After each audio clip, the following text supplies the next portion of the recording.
Welcome to the first unit in CAT Stage 1.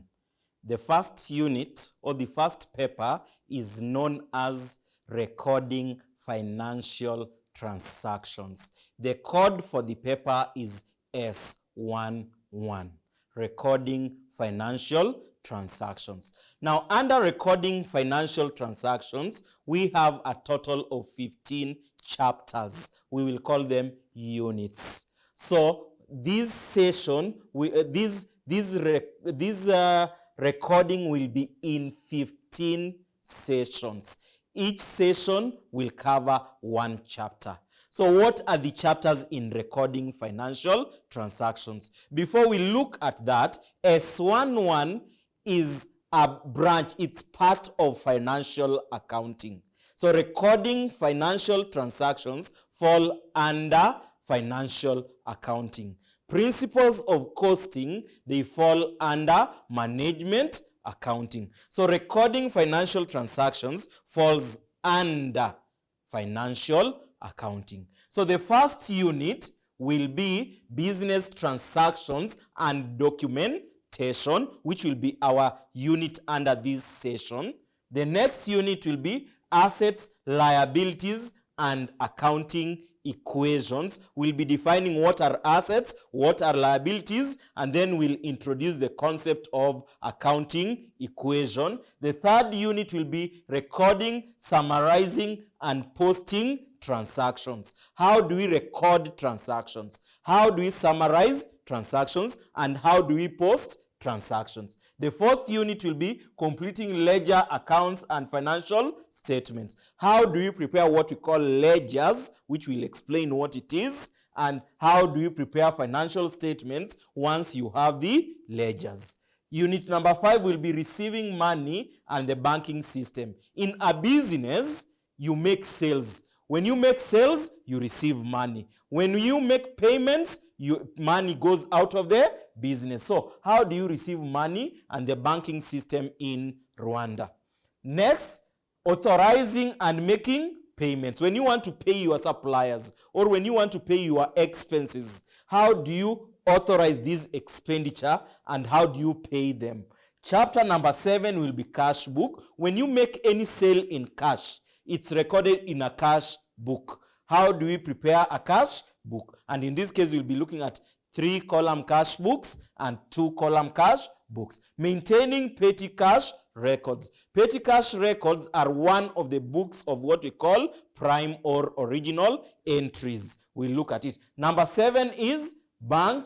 Chapter number 9 is bank reconciliation. Whenever we post money in our bank accounts, or when we are paid through the bank, and we also make payments through the bank, sometimes the records in the bank and the records in our cash book may not be the same because of a number of reasons which we will look at. So it's good, it's important, it's wise at the end of the day to compare what is in your records in your cash book versus what is in the bank through what we call bank reconciliation. We'll also look at unit number 10, sales and return day books. This is one of the books of prime entries. There are two, sales and there is also return. Next we have the receivables ledger. This is one of the T accounts we'll be looking at.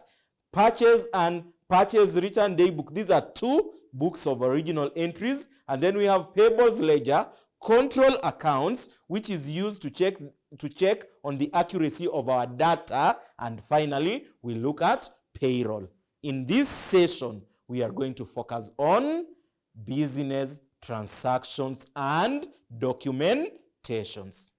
So our unit 1 out of 15 units is business transactions and documentation.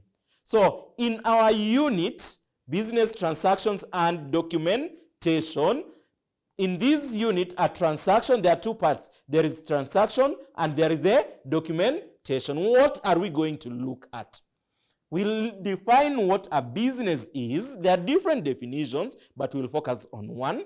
We'll look at types of business transactions. We have two major types of business transactions and other small business transactions. A business as a separate from its owners.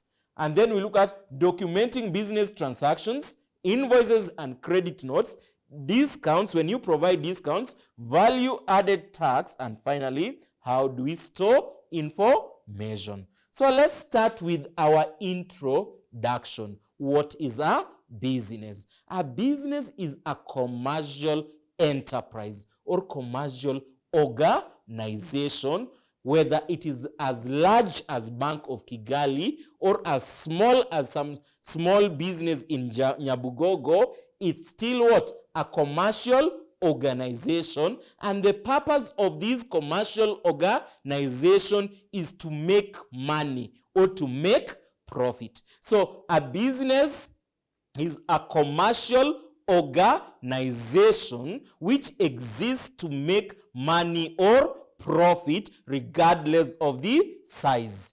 It may make this money by manufacturing or selling goods and services. So that's a business, a commercial organization.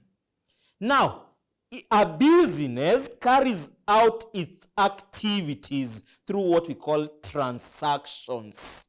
So what are the different types of business transactions? We have two major types of business transaction. It can either we can transact in cash or we can transact in credit. So cash transaction is where if you make a sale, cash is paid immediately. We receive cash immediately, the transaction takes place. That is a cash transaction. On the other hand, in a credit transaction, this is where the transaction takes place. For example, we sell and then the customer pays at a future date. The payment is not immediate. That is a credit what? Transaction. So there are two major types of transactions. Either cash, where payment or receipt is immediate, or credit, where payment or receipt is at a future date. But we have other forms of business transactions which we can be paying salaries or wages, you can be borrowing money, or you can be offering a discount. So those are the two major types of business transactions. Now, it's important when we are doing business to bring in the concept of a business is separate from its owners. A business is separate from its owners. In other words, the assets and liabilities of the business are not the same as the assets and liabilities of the owners. These are distinct. They are separate. You should not mix your own assets as the owner and the assets of the business. They should be what? Separated. They should be, the assets and liabilities of the owners should be separated from the assets and the liabilities of the business. And that therefore leads us to what we call an accounting convention. There is accounting principle which is important. The crucial point to grasp from whatever we have said in the previous slide, business and the owners are separate. To grasp is that the business must always be treated as a separate entity from its owners when preparing accounts. Business and owners are separate entities. They should not be mixed. Whenever any transaction takes place, there is what we call the dual effect. Every double entry concept tells us for every transaction, there is a debit and credit entry. Double entry bookkeeping is based on the premise that every financial transaction has a dual. Dual means two, debit and credit. For example, if a business purchases non-current assets for cash, there is a dual effect. There is non-current assets which will increase, we debit, and there is cash, you have paid it through cash. Cash will decrease, we credit. In order for the accounting equation to balance, debit and credit entries must be equal. So we have looked at the concept of dual effect, or the concept of double entry. For every transaction, there is a debit and corresponding credit entry.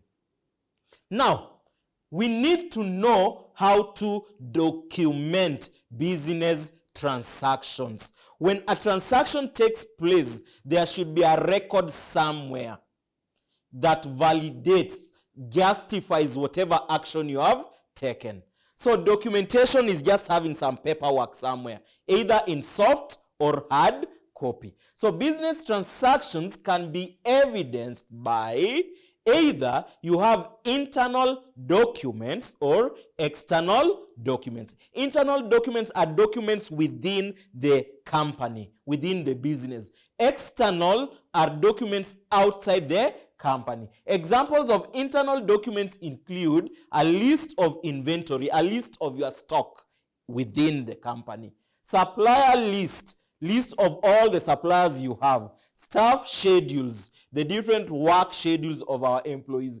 Goods received note, which is kept at the store. Purchase orders, invoices, checks, expense claims, etc. Those are internal. And we have also provided examples of external: delivery notes, credit notes, invoices, quotations, and even sales orders.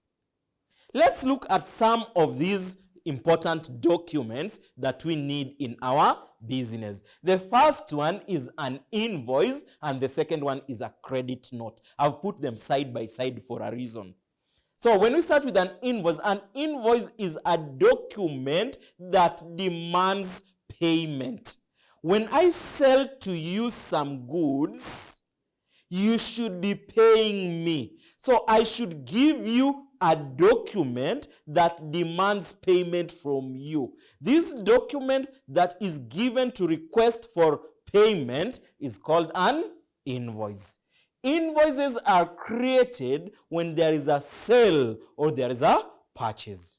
On the other hand, if I'm demanding payment from you, there is what we call a credit note. A credit note is used by a seller to cancel part or all of the, if I sold to you goods worth maybe 1 million, and then you have given me some claim that part of the goods were spoiled maybe, and you are saying that 200,000 out of the 1 million was spoiled, so you will not pay me 200,000.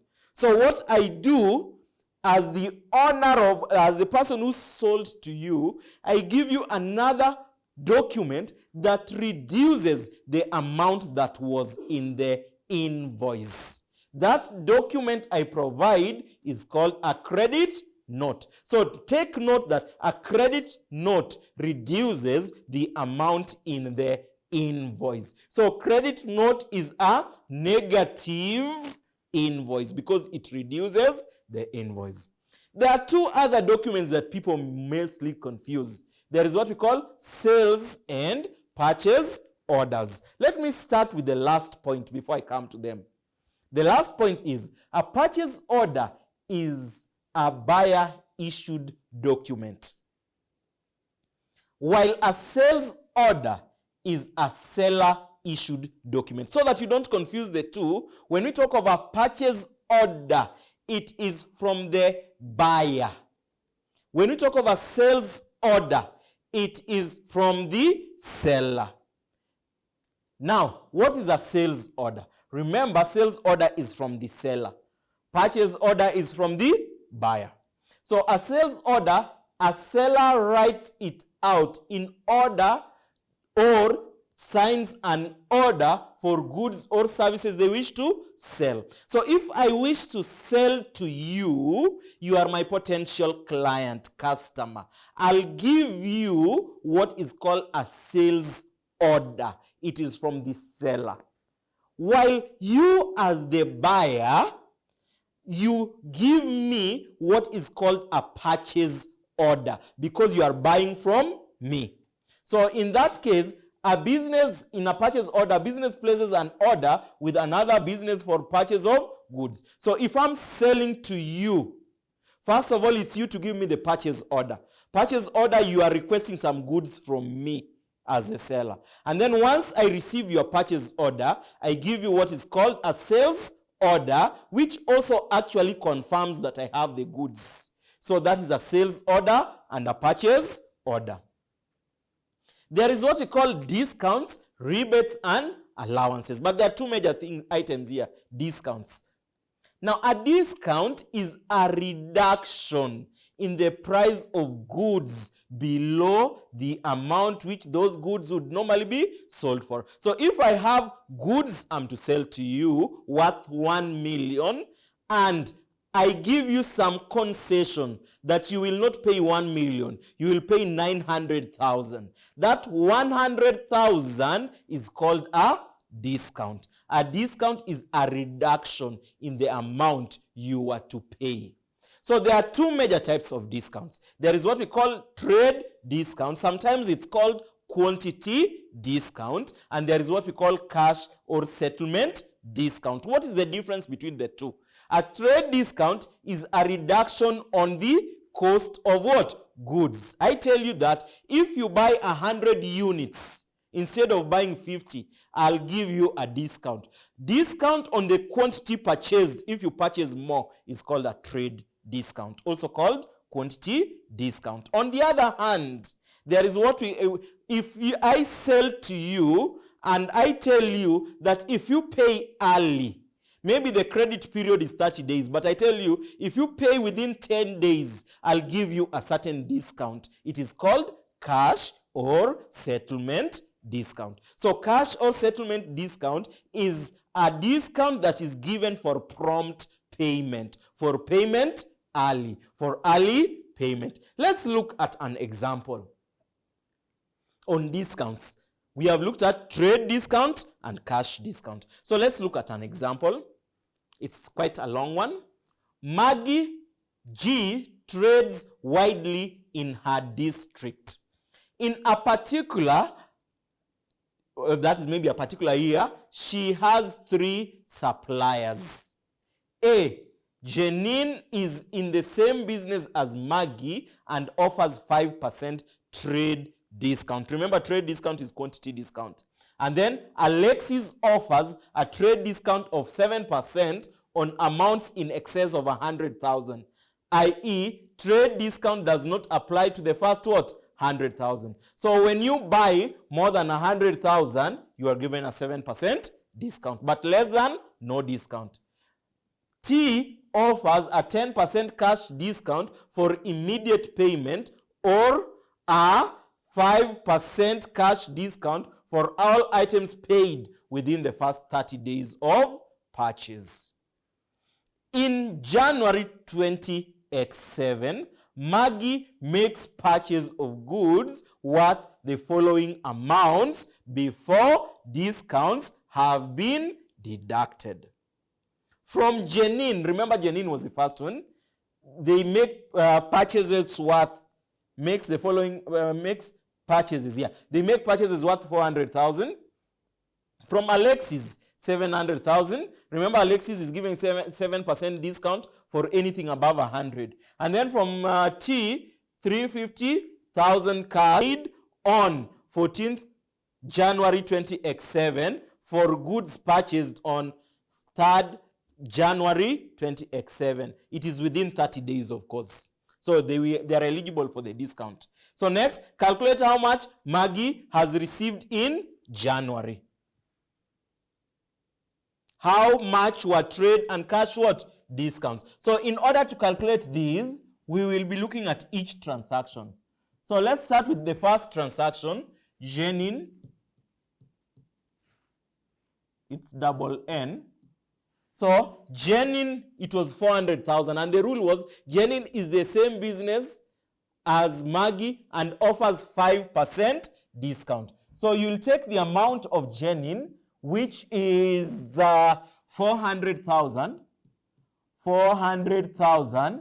and you give a discount, you get a discount of 5%. you get the amount. You come to B. B is Alexis, but Alexis offers a trade discount of 7% on amounts in excess of 100. So Alexis is 700,000. So Alexis amounts in excess of 100. So what you do, you take the 700 minus the 100, because for the 100 they will not receive any discount, times the discount of 7%. You get the answer. And C is T.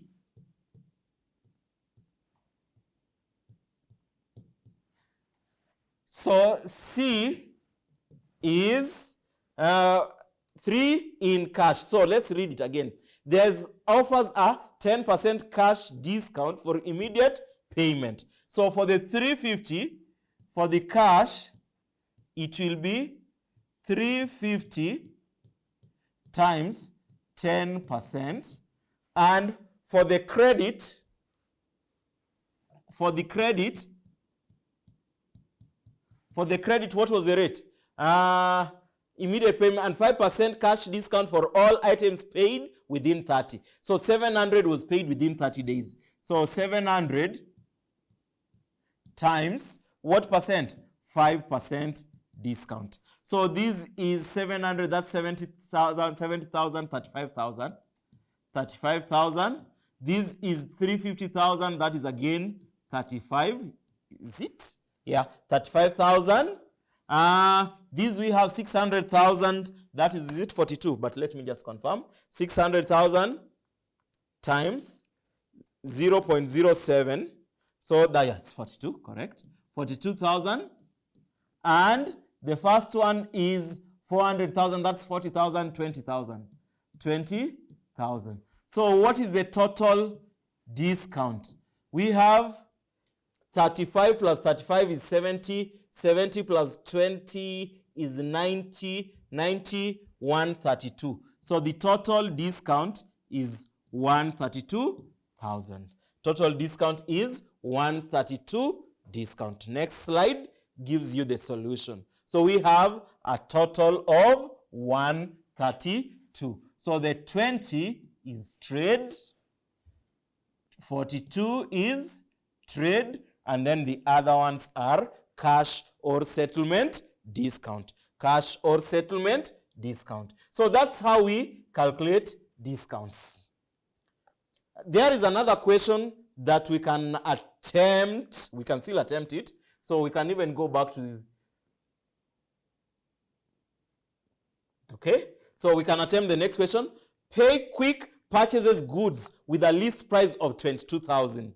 The supplier offers a 10% trade discount and a 2.5% discount for payments within 20 days. Requirement A, calculate amount Pay Quick will have to pay if he delays longer than 20 days before paying. So Pay purchases goods. So if he delays more than 20%, he will not receive the cash settlement discount. The cash settlement. He will only receive the trade discount. So A, if he takes more, he will have 22,000 times only the trade discount of 10%. So that will give you 2,200. That is answer part A. Okay. B, calculate the amount the company will pay if it's within what? 20 days. So if it's within 20 days, number one, you'll get the trade discount. The trade discount is already 2,200. And number two, you'll get the cash discount. The cash discount will be 22,000 times 22,000 times the discount rate is 2.5, 2.5%. So that gives you 2.5%. So that's 22,000 times 0.025. It gives you 550. So the total discount is 2200 plus 550. So that gives you 2,200 plus 550. So that gives you 2,750. But what was the question? Calculate the amount the company will pay. So the company will pay 22,000 less the discount of 2750.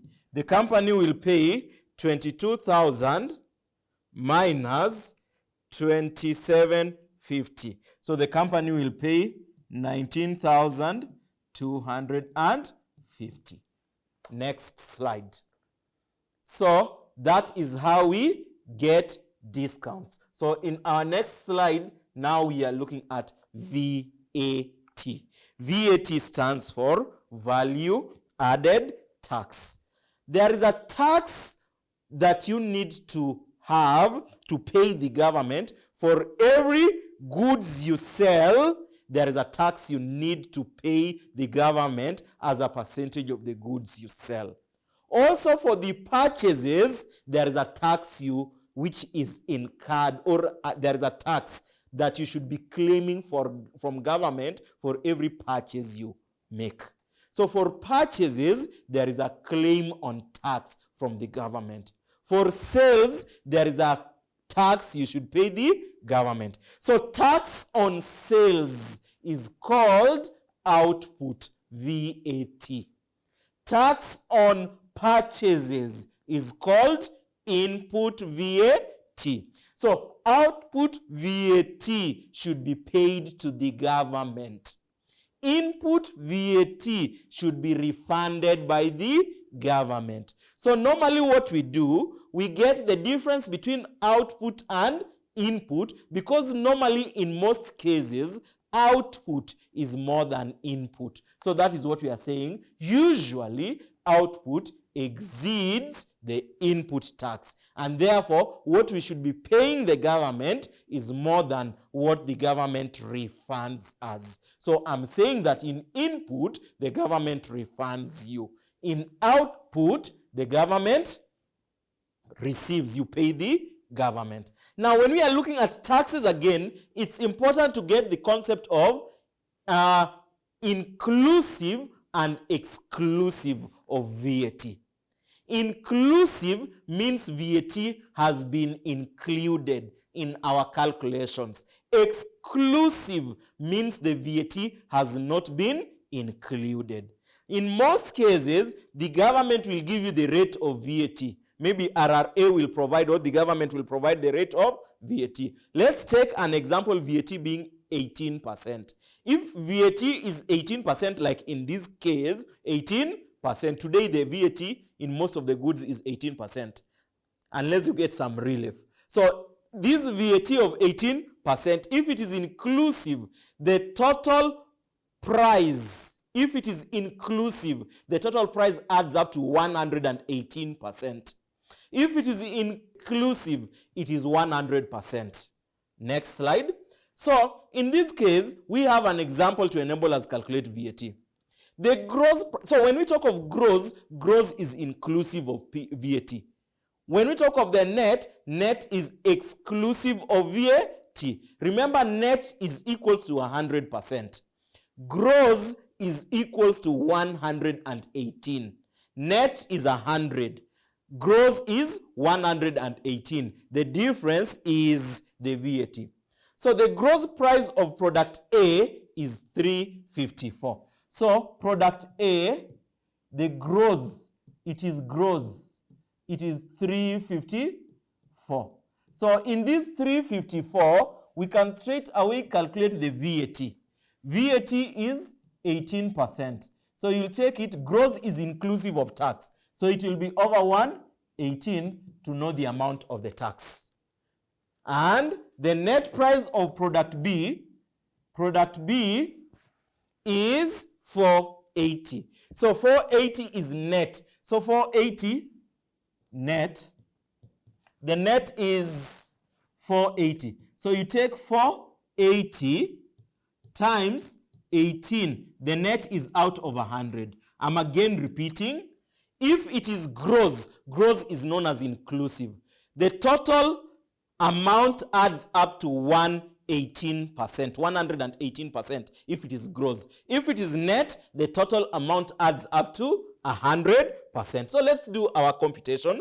354,000, is it 354 years, times 18 divided by 118, because it was gross. It gives us 54,000. And this other one is net. Net adds up to 100. So 480,000 times 18 divided by 100. So that gives you 86,400. So the total VAT is 54,000 plus 86,400 plus 54,000. So the total VAT is 140,400. So that is how we compute the VAT. Our next slide. So that's how we compute. The last item on this first chapter is storage of information. How do we store information? Is it important to store information? Yes, so that we don't lose documents. Because maybe somebody can come back and claim something that happened 1 year ago, 6 months ago. So every organization has got what we call a retention policy. Retention policy dictates how long you should keep a document. Most of the organizations, the retention policy is 6 months. So documents can be kept for a period of 6 months. So retention policy, a company's retention policy sets down how long different kinds of information should be retained. So you must have clear records. Why is it important to have a retention policy? Or why is it important to store information? To ensure security of your documents, and number 2, to ensure the documents are available when they are needed. And that brings us to the end of the first unit. But we need to look at some few practice questions on this chapter. So maybe some 3 or 4 or 5 questions on this chapter. So let's look at some theory questions on this. This chapter was theoretical. It was not numerical. But there was only the VAT part, which was numerical. Business transactions, chapter number 1. What is the primary function? What is the primary function of a sales invoice which a customer has received from a supplier? Remember, an invoice is a requisition for payment. It requests payment to be made. So what is the primary function of a sales invoice received from? It is a receipt for money paid? No, that's not the primary function. That is a receipt. So when payment is made, the document is called a receipt. Number 2, it is a demand for immediate payment by the supplier. It's not true. A demand for immediate payment? No. An invoice can be given even if payment will be after 60 days. A demand for immediate, that is when it's only cash, is when it's immediate. Number C, it is a record of goods purchased by a customer. No. A record of goods purchased by a customer is put down in a purchase order. Number D, it is a demand for payment within an agreed time from the supplier. That's true. An invoice demands payment within a certain period of time. That is, answer is D. The next question. Which of the following correctly describes the function of a credit note? Remember, we said a credit note is a negative invoice. It reduces the amount that was to be paid. So which one of the following correctly describes the function of a credit note issued by a supplier to one of its customers? A demand for payment, that is an invoice. Number B, an agreed allowance which can be deducted from the next invoice. No, it's not an allowance. Number 3, a loan available to the customer. That's not a credit note. And lastly, a document used by the supplier to cancel part or all of the previous invoice. Remember, there is a difference between these two. This is next invoice. This is previous invoice. So a credit note cancels the previous invoice. So answer is D. Next question. The next question, which one of the following correctly describes the term a debit note? A debit note is the opposite of a credit note. So it is issued by a supplier to a customer to demand payment for full goods. No, that is, demanding payment is an invoice. It is issued by a customer to a supplier to request a credit note. Yes, a debit note helps requisition of a credit note. It is issued by a customer when goods are delivered. That can either be a delivery note or a receipt or a goods received note. One of the three. It is issued by a customer to a supplier to cancel an invoice received. No, that is, if it is to cancel an invoice received, it will be a credit note, not a debit note. So the answer is B. It is issued by a customer to a supplier to request for a credit note. Maybe the last question. It's on VAT. I think we have covered enough questions on VAT, but you can just X company purchased goods with a list price of 100,000 subject to 5% trade discount. Oh, this is on trade discount. X company is allowed 2.5% cash discount for payment within 30 days from invoice date. Assuming the discount is taken, how much will X pay? So how much will X pay? So in this case, we need to take the 100,000 and then we calculate the trade discount is 5%. That should give us 5,000. And then there is also another settlement discount, which is 100,000 times 2.5%, which is 2,500. So that gives us 7,500 is the total discount. So 7,000 will now take, how much will we pay? 100,000 minus 7,500. It gives us 92,500. Do we have 92,500? Is it 92? Let me see. This was 5%. This is 2.5%. Okay, let's continue. Let me see if there is a X company is allowed a 2.5 cash discount for payment within 30 days from the invoice date. So if that is from the invoice date, so which means these will not be based on 30. That is not correct. So these will be based on 100,000 minus the trade discount gives you 95,000. 95,000 times 2.55. We are finishing, we are winding up. 95,000 times 2 is 2,375. So 95,000 minus 2,375. So that gives us minus 95,000. It gives us 92,625. That is the answer. So remember, the cash discount is paid on the amount net of trade discount. So our answer is 92,625, which is A. That brings us to the end of unit number 1, which we have now covered. In the next session, we will go to unit number 2. Let's meet in the next session. Thank you.